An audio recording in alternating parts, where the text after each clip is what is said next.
இந்திய அரசியலமைப்போட மூல ஆதாரங்கள் பற்றி பார்க்க போகிறோம். இந்திய அரசாங்க சட்டம் 1935. கூட்டாட்சி விதிகள், ஆளுநர் பதவி, நீதித்துறை, பொதுத் தேர்வு ஆணையங்கள், நெருக்கடி கால விதிகள், நிர்வாக விவரங்கள், இந்த 6ஐயும் இந்திய அரசாங்க சட்டம் 1935லேருந்து எடுத்திருக்கோம். கூட்டாட்சிக்கான விதிகள், நெருக்கடி கால விதிகள், நிர்வாக விவரங்கள், ஆளுநர் பதவி, நீதித்துறை, பொதுத் தேர்வு ஆணையங்கள், இதை ஃபுல்லாக 6 இதையும் நம்ம இதுலேருந்து எடுத்திருக்கோம். இந்திய அரசு சட்டம் 1935லேருந்து எடுத்திருக்கோம். பிரிட்டன்லேருந்து என்னெல்லாம் எடுத்திருக்கோம்? நாடாளுமன்ற அரசு, ஒற்றை குடியுரிமை, சட்டத்தின் ஆட்சி, நாடாளுமன்ற செயல்முறைகள், இடைக்கால தடையாணைகள். பிரிட்டன்லேருந்து இதெல்லாம் எடுத்திருக்கோம்னா நாடாளுமன்ற அரசு, ஒற்றை குடியுரிமை, சட்டத்தின் ஆட்சி, நாடாளுமன்ற செயல்முறைகள், இடைக்கால தடையாணைகள். நாடாளுமன்றம் மட்டுமே 2: நாடாளுமன்ற அரசு, நாடாளுமன்ற செயல்முறைகள். ஒற்றை குடியுரிமை, சட்டத்தின் ஆட்சி, இடைக்கால தடையாணைகள். இது எல்லாமே பிரிட்டன்லேருந்து எடுத்திருக்கோம். அமெரிக்காவிலேருந்து தான் அடிப்படை உரிமைகள் எடுத்திருக்கோம். இது நேரத்தை 10th புக்கில் படித்தோம் இல்லையா? அதுபோக நீதி சீராய்வு, மீதி எல்லாம் பதவி நீக்கம். அதாவது குடியரசுத் தலைவர் மீதான பதவி நீக்க தீர்மானம், உச்சநீதிமன்ற, உயர்நீதிமன்ற நீதிபதிகள், குடியரசு துணைத் தலைவர் போன்றோரை பதவி நீக்கம் செய்யும் முறை. அயர்லாந்துலேருந்து அரசின் வழிகாட்டு நெறிமுறைகள். அயர்லாந்து தான் யாரோடது? அயர்லாந்துனாலே நமக்கு யார்? டாக்டர் அன்னி பெசன்ட் அம்மையார் தான் ஞாபகம் வருவாங்க இல்லையா? அரசுக்கு வழிகாட்டுனாங்க. அவங்க என்ன பண்ணாங்க? நம்மளுடைய அரசுக்கு அவங்க வழிகாட்டுனாங்க. அரசின் வழிகாட்டு நெறிமுறைகள் எங்கேருந்து எடுத்திருக்கோம்? அயர்லாந்துலேருந்து எடுத்திருக்கோம். கனடா ஒரு வலுவான மத்திய அரசுடன் கூடிய கூட்டாட்சி விதிகள்னு கேட்டனா அது இந்திய அரசாங்க சட்டம். ஒரு வலுவான மத்திய அரசுடன் கூடிய கூட்டாட்சி முறை, மத்திய அரசிடம் பொதுப்பட்டியல், மத்திய அரசால் மாநில ஆளுநர் நியமனம், உச்சநீதிமன்றத்தின் அதிகார அறிவுரை வரம்பு. இது எல்லாமே பாருங்கள் மத்திய அரசோட பவரை சொல்லுது. அது எல்லாமே கனடா ஒரு வலுவான மத்திய அரசுடன் கூடிய கூட்டாட்சி, மத்திய அரசிடம் பொதுப்பட்டியல், மத்திய அரசால் மாநில ஆளுநர் நியமனம், உச்சநீதிமன்றத்தின் அறிவுரை அதிகார வரம்பு. ஆஸ்திரேலியாவிலேருந்து என்னெல்லாம் வாங்கியிருக்கோம்? வணிகம், வர்த்தக சுதந்திரம், நாடாளுமன்றத்தின் ஈரவைகளின் கூட்டம். ஒரு வணிகம், ஒரு வர்த்தக சுதந்திரம், நாடாளுமன்றத்தின் 2 அவை இருக்குது. அந்த 2 அவையோட கூட்டம். எப்போவுமே கூட்டமாக இருந்து வியாபாரம் செஞ்சோம் அப்படின்னா நமக்கு வர்த்தகம் நல்லா இருக்கும். வணிகம், வர்த்தக சுதந்திரம், நாடாளுமன்றத்தின் ஈரவைகளின் கூட்டம். இது எல்லாமே இங்கேருந்து எடுத்திருக்கோம். ஆஸ்திரேலியாவிலேருந்து எடுத்திருக்கோம். ஜெர்மனினாலே நமக்கு யார் ஞாபகம் வருவா? ஹிட்லர். ஜெர்மனி வெய்மர் அரசியலமைப்புலேருந்து என்ன எடுத்திருக்கோம்னா நெருக்கடி நிலை காலத்தில் அடிப்படை உரிமைகள் பறிப்பு. நெருக்கடி நிலை காலத்தில் என்ன பண்ணுது? அடிப்படை உரிமைகள் பறிப்பு. சோவியத் யூனியன் அடிப்படை கடமைகள், முகப்புறையில் சமூக, பொருளாதார, அரசியல், நீதியின் மாண்புகள், அடிப்படை கடமைகள்னாலே நமக்கு என்னதான் வருது? Soviet union. முகப்புறையில் சமூக, பொருளாதார, அரசியல், நீதியின் மாண்புகள். ஒரு சமூக, பொருளாதார, அரசியல் நீதியின் மாண்புகள், அடிப்படை கடமைகள் 42வது திருத்தத்தில் உறுதிப்படுத்தப்பட்டிருக்கு. பிரான்ஸில் குடியரசு, முகப்புறையில் சுதந்திரம், சமத்துவம், சகோதரத்துவம். குடியரசு நம்ம முகப்புறையில் சேர்க்கப்பட்டிருக்க சுதந்திரம், சமத்துவம், சகோதரத்துவம், இந்த 3 வேர்டும் பிரான்ஸ்லேருந்து எடுத்திருக்கோம். சுதந்திரம், சமத்துவம், சகோதரத்துவம், இந்த 3ம் பிரான்ஸ்லேருந்து எடுத்திருக்கோம். முகப்புறையில் இருக்க சமூக, பொருளாதார, அரசியல், இந்த வேர்டு இதுலேருந்து எடுத்திருக்கோம்னா சோவியத் யூனியன், ரஷ்யாவிலேருந்து எடுத்திருக்கோம்.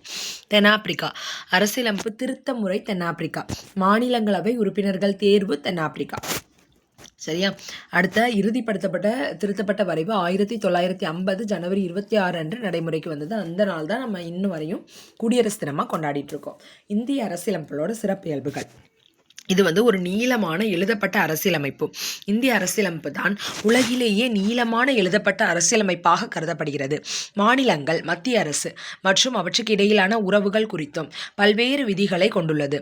நமது அரசியலமைப்பை உருவாக்கிய மேதைகள் உலகின் பல அரசியலமைப்பு மற்றும் பல்வேறு அரசியலமைப்பின் மூலங்களிலிருந்து நம் அரசியலமைப்பை உருவாக்கியுள்ளனர்.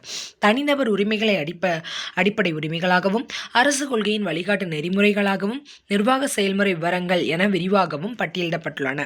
அதாவது இதுதான் ரொம்ப நீளமான எழுதப்பட்ட அரசியலமைப்பா இருக்கு. உலகத்திலே நீளமானது எல்லாமே இருக்கு அப்படின்னு சொல்லி என்னென்ன இருக்குன்னு சொல்லியிருக்காங்க. இறுக்கம் மற்றும் நெகிழ்வுத்தன்மை இரண்டும் கொண்டது தனித்துவம். அதாவது இதன் அமலாக்க செயல்முறைகள் அடிப்படையில் இறுக்கமும் நெகிழ்வும் கொண்டதாக இந்திய அரசியலமைப்பு அழைக்கப்படலாம். அதான் இது ஈஸியாக சேஞ்சும் பண்ண முடியாது, ஆனால் நிறைய திருத்தமும் பண்ணியிருக்கோம். ஸோ இது வந்து இறுக்கமும் நெகிழ்வும் கொண்டதாக இருக்குது. இறையாண்மை, சமதர்மம், மதசார்பின்மை, மக்களாட்சி, குடியரசு, இந்த 5 வேர்டும். வயது வந்த அனைவருக்கும் வாக்குரிமை வழங்கப்பட்டு தேர்ந்தெடுக்கப்படும் மக்கள் பிரதிநிதிகள் மூலம் மக்களே இந்தியாவை ஆள்றாங்க. இந்தியா ஒரு இறையாண்மை கொண்ட அரசு என்றால் தனது உள்நாட்டு வெளிநாட்டு விவகாரங்களை எந்த விதமான வெளிநாட்டின் தலையீடு இன்றி நிர்வகிப்பதாகும். இந்திய அரசியலமைப்பில் சமதர்மம் என்ற சொல் 42வது திருத்தச் சட்டம் மூலம் இணைக்கப்பட்டுள்ளது. இந்தியாவில் சமதர்மம், முதலாளித்துவம் ஆகிய பொருளாதாரங்கள் இணைந்த கலப்பு பொருளாதார முறை கடைபிடிக்கப்படுகிறது. இந்தியாவை பொறுத்தவரை மதசார்பின்மை என்பது இந்தியாவில் அரசு மதம் என ஒன்றில்லை, அனைத்து மதங்களும் சமமாக அங்கீகரிக்கப்பட்டுள்ளன என்பதாகும். அதாவது இதில் என்ன சொல்லியிருக்காங்கன்னா, இறையாண்மை, சமதர்மம், மதசார்பின்மை, மக்களாட்சி, குடியரசுன்னு 5 வேர்டாக சொல்கிறோம்ல. இந்தியாவில் ஃபஸ்ட்டு வந்து எலெக்ஷன் மூலமாக, அதாவது நமக்கு வாக்களிக்கிற உரிமை கொடுத்துட்டாங்க. இந்திய மக்கள் மூலமாக தான் இந்தியாவை யார் ஆள்றாங்கன்னு நியமிக்கப்படுறாங்க. அதனால் இந்தியா ஒரு இறையாண்மை கொண்ட அரசு அப்படின்னு சொல்கிறோம். தன்னுடைய உள்நாட்டு வெளிநாட்டு விவகாரங்களில் எந்த விதமான தலையீடுமே கிடையாது, வெளிநாட்டின் தலையீடு கிடையாது, நம்மளே நம்மளை நிர்வகிச்சுக்கிறோம். இந்திய அரசியலமைப்பில் சமதர்மம் அப்படிங்கிற சொல் வந்து 42வது திருத்தச் சட்டம் மூலமாக தான் இணைக்கப்பட்டுச்சு. வருஷம் 1976. இந்தியாவில் சமதர்மம், முதலாளித்துவம் ஆகிய பொருளாதாரங்கள் இணைந்த கலப்பு பொருளாதாரம் இருக்குது. கலப்பு பொருளாதார முறை கடைபிடிக்கப்படுகிறது.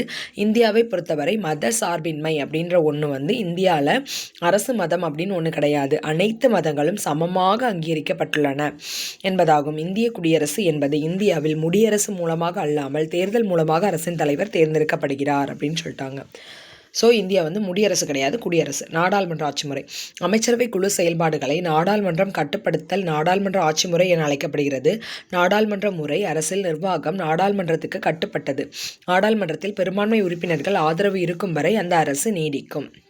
ஸோ என்ன சொல்லியிருக்காங்கன்னா, அமைச்சரவை குழு செயல்பாடுகளை நாடாளுமன்றம் கட்டுப்படுத்துவதால், அமைச்சரவை குழு செயல்பாடுகளை வந்து நாடாளுமன்றம் கட்டுப்படுத்துது.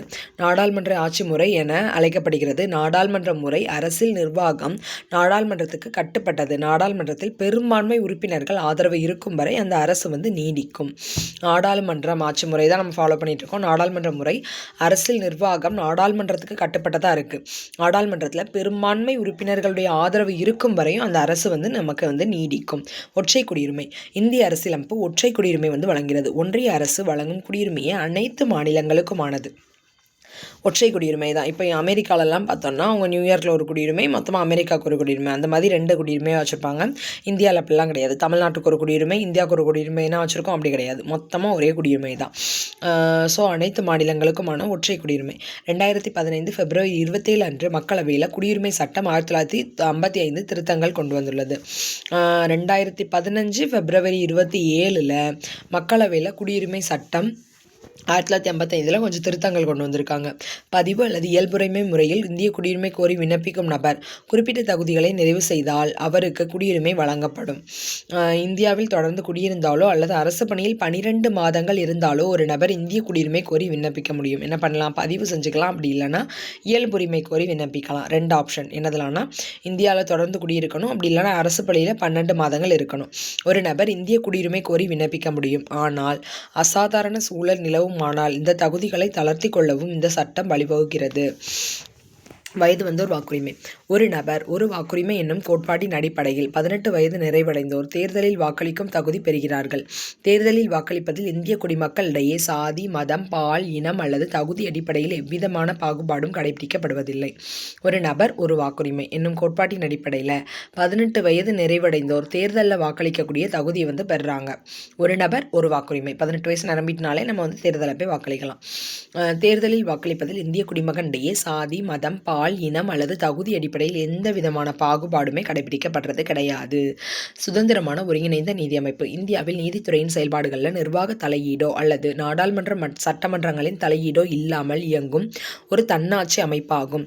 ஒருங்கிணைந்த இந்திய நீதி அமைப்பில் உச்சநீதிமன்றத்தின் நீதித்துறையை எடுத்துட்டோம்னா எந்த தலையீடும் கிடையாது. நாடாளுமன்றம் உள்ள வரக்கூடாது, சட்டமன்றம் வரக்கூடாது. ஸோ ஒருங்கிணைந்த இந்திய நீதி அமைப்பில் உச்சநீதிமன்றத்துக்கு அடுத்தபடியாக உயர் நீதிமன்றம், கீழமை நீதிமன்றம், அதுக்கப்புறம் துணை நீதிமன்றம், இப்படின்னு டைப் இருக்குது. உச்சநீதிமன்றம், உயர் நீதிமன்றம், கீழமை நீதிமன்றம், துணை நீதிமன்றங்கள் அப்படின்னு சொல்லி இயங்குது. அடிப்படை உரிமைகள். ஒவ்வொரு தனிநபரும் குறிப்பிட்ட அடிப்படை உரிமைகளை அனுபவிப்பதை அடிப்படை கொள்கையாக அரசியலமைப்பு உறுதிப்படுத்தியுள்ளது. இந்திய அரசியலமைப்பு பகுதி 3 அடிப்படை உரிமைகளுக்கான பிரிவுகள் எல்லாத்தையுமே சொல்லியிருக்கு. அதில் கீழே அடிப்படை உரிமைகள் 6 தலைப்புகளில் வகைப்படுத்தப்பட்டிருக்கு. சமத்துவ உரிமை, சுதந்திர உரிமை, சுரண்டலுக்கு எதிரான உரிமை, மத வழிபாட்டுக்கான உரிமை, கல்வி மற்றும் பண்பாட்டு உரிமை, அரசியலமைப்பு நிவாரணம் கோரும் உரிமை.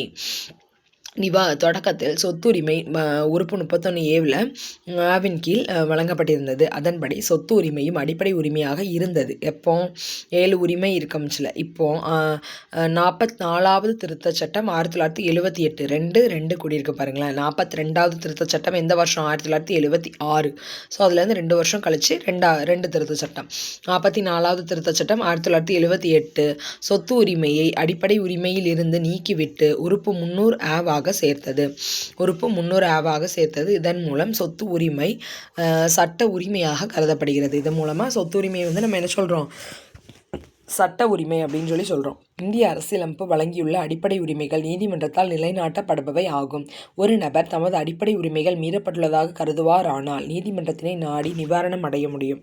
இதனையொட்டி நேரடியாகவே உச்சநீதிமன்றத்தினை நாடும் உரிமை மறுப்பு உறுப்பு 32 உறுதிப்படுத்தப்பட்டுள்ளது. அதான் இந்திய அரசியலமைப்பு நமக்கு நிறைய அடிப்படை உரிமைகளை வழங்கியிருக்கா. அந்த அடிப்படை உரிமைகளில் நீதிமன்றத்தால் நிலைநாட்டப்படலாம். அதாவது ஒரு நபர் அடிப்படை உரிமைகள் மீறப்பட்டுள்ளது அப்படின்னு நம்ம கருதுகிறோம் அப்படின்னா நீதிமன்றத்தினை நாடி நிவாரணம் அடைய முடியும். இதனையொட்டி நேரடியாகவே உச்சநீதிமன்றத்தினை நாடும் உரிமை உறுப்பு 32 உறுதிப்படுத்தப்பட்டுள்ளது. ஆர்டிகல் 32 மக்களுக்கான அரசியல் நீதியை அது உறுதிப்படுத்துகிறது. மக்களுக்குன்னு சொல்லி ஒரு அரசியல் நீதியை இந்த ஆர்டிகல் 32 தருது. இந்தியாவில் அடிப்படை உரிமைகள் முழுமையானவை அல்ல. நாட்டின் பாதுகாப்பு தேவையை கருத்தில் கொண்டு உகந்த தடைகள் விதிக்கப்படலாம். இந்த ஆர்டிகல் 32 மக்களுக்கான அரசியல் நீதியை அது உறுதிப்படுத்துகிறது. இந்தியாவில் அடிப்படை உரிமைகள் முழுமையானவை அல்ல. அடிப்படை உரிமைகள் முழுமையானது கிடையாது. நாட்டின் பாதுகாப்பு தேவையை கருத்தில் கொண்டு உகந்த தடைகள் விதிக்கப்படலாம்.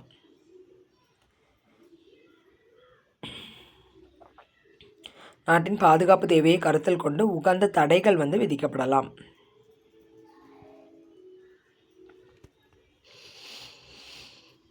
அதான் உச்சநீதிமன்றத்தினை நாடும் உறுப்பு 32 உறுதிப்படுத்தப்பட்டுள்ளது. இதை தான் நம்ம என்ன சொல்கிறோம்? அரசியலமைப்புக்குட்பட்டு தீர்வு காணும் உரிமை தான் ஆர்டிகல் 32. அதுபடி நம்மளுடைய அடிப்படை உரிமைகள் மீறப்படுகிற பட்சத்தில் நம்ம உச்சநீதிமன்றத்தை நேரடியாக அணுகக்கூடிய உரிமை நமக்கு இருக்குது. கல்வி உரிமை. இந்திய அரசியலமைப்பின் 86வது திருத்த சட்டம் 2002 இந்திய அரசியலமைப்பு உறுப்பு 21Aவில் 6 முதல் 14 வயது வரையான 21A இந்திய அரசியலமைப்பு உறுப்பு 21A 6 முதல் 14 வயது வரையுள்ள அனைத்து சிறார்களுக்கும் இலவச கட்டாய கல்வி வழங்குவதை அடிப்படை உரிமையாக இணைத்துள்ளது. இதை அமலாக்கும் வகையில் மாநிலங்கள் விதிகளை வகுத்து கொள்ளலாம். சிறார் இலவச கட்டாய கல்வி சட்டம் 2009 அரசியலமைப்பு உறுப்பு 21Aவின் கீழ் வழங்கப்படும் அடிப்படை உரிமைகளை நிறைவேற்றும் வண்ணம் இயற்றப்பட்டது. ஸோ சிறார் இலவச கட்டாய கல்வி சட்டம் 2009 அரசியலமைப்பு உறுப்பு 21Aவின் கீழ் வழங்கப்படும் அடிப்படை உரிமைகளை நிறைவேற்றுறக்காண்டி தான் அந்த இலவச கட்டாய கல்வி சட்டம் 2009 அப்ளை பண்ணாங்க. அரசின் வழிகாட்டு நெறிமுறைகள். அரசாட்சி தொடர்பாக அரசு கடைபிடிக்க வேண்டிய வழிகாட்டு நெறிமுறைகள் இந்திய அரசியலமைப்பின் 4வது பகுதியில் இடம்பெற்றிருக்கு. இந்திய அரசியலமைப்பின் தனித்தன்மை வாய்ந்த கூறுகளில் ஒன்று அரசு கொள்கை வழிகாட்டு நெறிமுறைகள். இதனை இந்தியாவில் சமூக பொருளாதார நீதியை நிலைநாட்டும் வண்ணம் அரசு அவற்றை அமலாக்கம் செய்வதற்கான வழிகாட்டு நெறிகள் எனலாம். ஆணுக்கும் பெண்ணுக்கும் சம ஊதியம், இலவச கட்டாய அடிப்படை கல்வி, வேலை பார்க்கும் உரிமை ஆகியவற்றுக்கான குறிப்பிடத்தக்க விதிகளை அது கொண்டுள்ளது. இந்திய அரசியலமைப்பின் பாகம் 4 கீழ் முதுமை, வேலையின்மை, நோய்வாய்ப்படுதல், வாழ்வாதாரத்திற்கு தேவையான திட்டங்கள், பொருளாதார ரீதியாக பிற்படுத்தப்பட்ட பிரிவு, ஆணுக்கும் பெண்ணுக்கும் சம உரிமை, சம ஊதியம், இலவச கட்டாய அடிப்படை கல்வி, வேலை பார்க்கும் உரிமை ஆகியவற்றுக்கான குறிப்பிடத்தக்க விதிகளை அது கொண்டுள்ளது. இந்திய அரசியலமைப்பின் பாகம் 4 கீழே முதுமை, வேலையின்மை, நோய்வாய்ப்படுதல், வாழ்வாதாரத்திற்கு தேவையான திட்டங்கள், பொருளாதார ரீதியாக பிற்படுத்தப்பட்ட பிரிவு மக்களுக்கு சிறப்பு முன்னுரிமை, வளங்கள் பகிர்வில் உள்ள பாகுபாடுகள் போன்றவற்றுக்கு அரசு உதவிகள் வழங்குவதற்கான பிரிவுகள் கூறப்பட்டுள்ளன. அரசு கொள்கை வழிகாட்டு நெறிமுறைகளில் வழங்கப்பட்டுள்ள விதிகள் நீதிமன்றத்தின் மூலமாக நிலைநாட்டப்பட முடியாது என்றாலும் நாட்டின் அரசாட்சிக்கு மிக முக்கியத்துவம் வாய்ந்ததாக கருதப்படுகிறது. புரியுதா? அதாவது அரசு நெறிக்காட்டு வழிமுறைகளில் கொடுக்கப்பட்டிருக்கிறது எங்களுக்கு தரப்படலை அப்படின்னு சொல்லி நம்ம கோர்ட்டுக்கு போக முடியாது. ஏன்னா அது ஜஸ்ட்டு ஒரு வழிகாட்டு நெறிமுறைகள் தான். அதை ஃபாலோ பண்ணுங்க அப்படிங்கிற அந்த ரூல்ஸ் தான், அவ்வளோதான். அடிப்படை கடமைகள். 42வது திருத்தத்தின் வாயிலாக அடிப்படை கடமைகள் சேர்க்கப்பட்டுள்ளன. 42வது திருத்தம் எந்த வருஷம்? 1976. யார் கொண்டு வந்தா? இந்திரா காந்தி அவர்கள். ஸோ அது மூலமாக அடிப்படை கடமைகள் சேர்க்கப்பட்டுச்சு. இந்திய அரசியலமைப்பு பகுதி 4 உறுப்பு 51 வழங்கப்பட்டுள்ள அடிப்படை கடமைகள் ஒவ்வொரு இந்தியனும் பின்பற்ற வேண்டிய அறக்கடமைகள் ஆகும். இந்திய குடிமக்கள் ஒவ்வொருவரின் கடமைகள் கீழ்கண்டவாறு கொடுக்கப்பட்டுள்ளன. அரசியலமைப்புக்கு கீழ்ப்படிந்த அதன் மாண்புகள், தேசிய கொடி, தேசிய கீதம் ஆகியவற்றுக்கு மரியாதை அளிக்க வேண்டும். நம்ம அரசியலமைப்புக்கு கீழ்ப்படிந்து அதனுடைய மாண்பு, தேசிய கொடி, தேசிய கீதம் அது எல்லாத்துக்குமே மரியாதை கொடுக்கணும். நமது நாட்டு விடுதலை போராட்டத்தின் போது பின்பற்றப்பட்ட உன்னதமான மாண்புகளை ஏற்று பின்பற்ற வேண்டும். நம்மளுடைய நாட்டு விடுதலை போராட்டத்தின் போது பின்பற்றப்பட்ட உன்னதமான மாண்புகளை நம்ம ஏற்று பின்பற்றணும். அகிம்சை எல்லாம் மதிக்கணும். இந்தியாவில் இறையாண்மை, ஒற்றுமை, ஒருமைப்பாடு ஆகியவற்றை பாதுகாத்து போற்ற வேண்டும். 3 வேர்டு. சி, இறையாண்மை, ஒற்றுமை, ஒருமைப்பாடு. தேவையான காலங்களில் அழைப்பு விடுக்கப்படும் போது டிஃபென்ஸ்க்கு போயிடணும். நாட்டை பாதுகாக்க நாட்டுக்கு சேவை புரிய முன்வர வேண்டும். ஸோ அது டி, டிஃபென்ஸ். மதம், மொழி, சாதி வேறுபாடுகளை கடந்து மக்களிடையே ஒருமைப்பாட்டினையும் உலகளாவிய சகோதரத்துவத்தினையும் உருவாக்க வேண்டும். பெண்களின் மாண்புக்கு பாதுகாப்பு ஏற்படுத்தும் நடவடிக்கைகளை கைவிட வேண்டும். So eve teasing. மதம், மொழி, சாதி வேறுபாடுகளை கடந்து மக்களிடையே ஒருமைப்பாட்டினையும் உலகளாவிய சகோதரத்துவத்தினையும், அதாவது பெண்களும் சகோதரி அப்படிங்கிற உணர்வு, பெண்களின் மாண்பினை பாதிப்பை ஏற்படுத்தாத வண்ணம் பாதிப்பை ஏற்படுத்தக்கூடிய நடவடிக்கைகள்லாம் கைவிட்டு அவங்கள மதிக்கணும். நமது பன்மைத்துவ பண்பாட்டின் வளமான மரபினை மதித்து பாதுகாக்க வேண்டும். எஃப் என்னது? பன்மைத்துவ பண்பாட்டின் வளமான மரபினை மதித்து பாதுகாக்க வேண்டும். அடுத்த ஜி, கார்டன். வனங்கள், ஏரிகள், ஆறுகள், வன உயிரினங்கள் உள்ளிட்ட நமது இயற்கை வளங்களை பாதுகாத்து மேம்படுத்தி அனைத்து உயிரினங்களும் வாழ தகுந்ததாக பராமரிக்க வேண்டும். அறிவியல் ஆர்வம், மனிதநேயம், தேடல் நெறி, சீர்திருத்தம் ஆகியவற்றை உருவாக்கி கொள்ள வேண்டும். அறிவியல் ஆர்வம் ஹியூமனிட்டி, தேடல் நெறி, சீர்திருத்தம் ஆகியவற்றை உருவாக்கி கொள்ள வேண்டும். பொது சொத்துக்களை சேதப்படுத்தாமல் பாதுகாக்க வேண்டும். பொது சொத்துக்களை சேதப்படுத்தக்கூடாது, பாதுகாக்கணும். நமது முயற்சிகள் மற்றும் சாதனைகளை மென்மேலும் உயர்ந்த இலக்குகளை நோக்கி எடுத்து சென்று நாட்டினை மென்மேலும் தொடர்ந்து உயர்த்தும் வண்ணம் தனிநபர் மற்றும் கூட்டு செயல்பாடுகள் சிறப்புத்திறன் பெற்று முன்னேற வேண்டும். நம்மளுடைய முயற்சி, நம்மளுடைய சாதனை மென்மேலும் உயர்த்தி நாட்டினை மேம்படுத்துறதுக்கு தனிநபராவோ ஐயாவோ அல்லனா கூட்டு செயல்பாடுகள் வியாவோ சேர்ந்து சிறப்புத்திறன் பெற்று முன்னேற வேண்டும். 6 வயது முதல் 14 வயதுக்குட்பட்ட சிறார்கள் கல்வி கற்பதற்கான வாய்ப்புகளை அச்சிறார்களின் பெற்றோர்கள் பாதுகாப்பாளர் வழங்க வேண்டும்.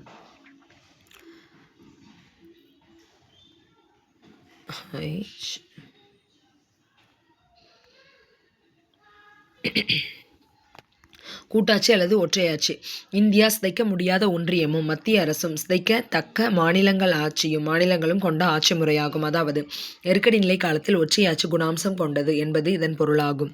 அதான் இந்தியா ஒரே ஒரு ஆட்சி, அதனால குடியரசுத் தலைவர் கீழே எல்லாரும் வந்துருங்க அப்படின்னு சொல்ல முடியும். ஸோ சிதைக்க தக்க மாநிலங்கள் ஆட்சி அப்படின்னு சொல்லியிருக்காங்க.